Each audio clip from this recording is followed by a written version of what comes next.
बलका के डांटेली, चटकन उठाई कर बलका के मारेली।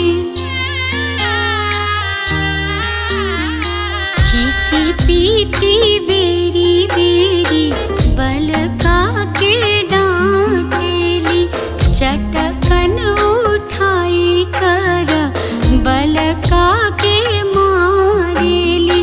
पूजा सो दिहलस बिगार, सूरज देवा माफ करी, हे छठी मैया माफ करी।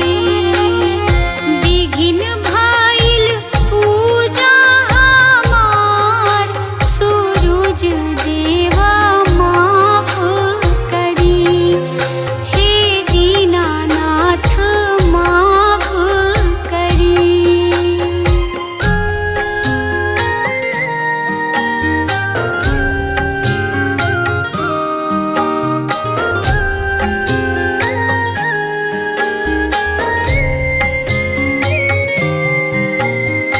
लगले सूरज देव परगट हो गईली, हमरे दिहल तोर बलका